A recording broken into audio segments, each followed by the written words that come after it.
Ramadan tahun itu terasa berbeda bagi keluarga kami. Udara pagi masih sama sejuknya. Azan subuh masih berkumandang dengan lembut. Tetapi ada satu hal yang membuat suasana rumah terasa lebih sunyi dari biasanya. Kakek terbaring lemah di kamar kecil dekat musola. Usianya sudah lebih dari 70 tahun. Rambutnya memutih. Tubuhnya kurus. Dan napasnya tak lagi sekuat dulu. Dokter berkata, kami harus bersiap untuk segala kemungkinan. Namun kakek hanya tersenyum ketika mendengarnya. Kalau ini Ramadan terakhir kakek, katanya pelan. Kakek ingin pulang dengan hati yang bersih. Sejak hari pertama puasa, kakek tak pernah meninggalkan sahur dan berbuka tepat waktu. Meski hanya dengan beberapa sendok bubur dan segelas air hangat. Bibirnya hampir tak pernah berhenti berzikir. Tasbih kecil selalu berada di tangannya. Suatu sore, menjelang berbuka, aku duduk di samping tempat tidurnya. Kakek memanggilku dengan suara lirih. Nak, katanya, tolong ambilkan buku kecil di laci itu. Aku mengambil sebuah buku lusuh.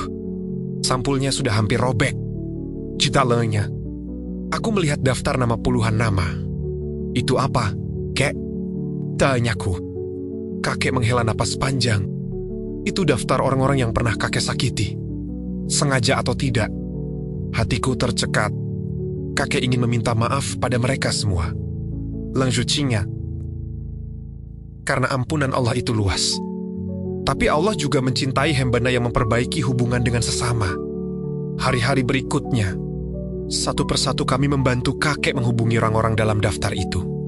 Ada tetangga lama, sahabat masa muda, bahkan seseorang yang sudah puluhan tahun tak pernah berbicara dengan kakek karena salah paham kecil.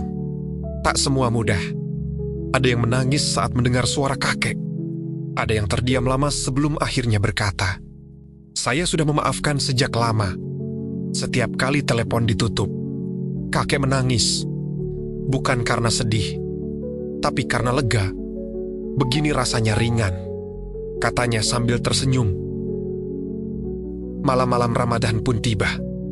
Pada 10 malam terakhir, meski tubuhnya semakin lemah, kakek memaksa untuk duduk menghadap kiblat. Kalau kakek tak kuat berdiri, biarkan kakek duduk, katanya. Tapi jangan biarkan kakek berhenti berharap.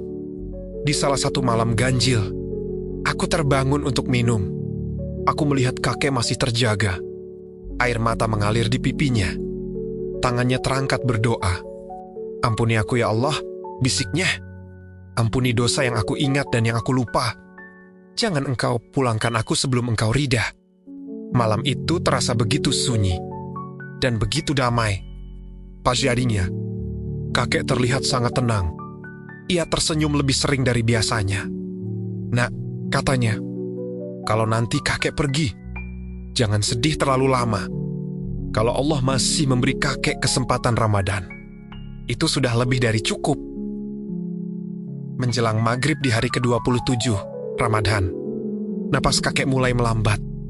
Kami berkumpul di sekelilingnya. Azan maghrib berkumandang. Tepat saat lafaz Allahu Akbar menggema, kakek menghembuskan napas terakhirnya. Ia pergi. Di bulan Ramadan, di waktu berbuka, tangis pecah di ruangan itu. Tetapi entah mengapa, hati kami terasa lapang. Kini, setiap Ramadan tiba, aku selalu teringat pesan kakek bahwa Ramadan bukan hanya tentang menahan lapar dan haus, tetapi tentang membersihkan hati, tentang meminta maaf, dan tentang berharap pada ampunan Allah tanpa pernah putus asa. Karena kita tak pernah tahu, mungkin Ramadan ini adalah Ramadan terakhir kita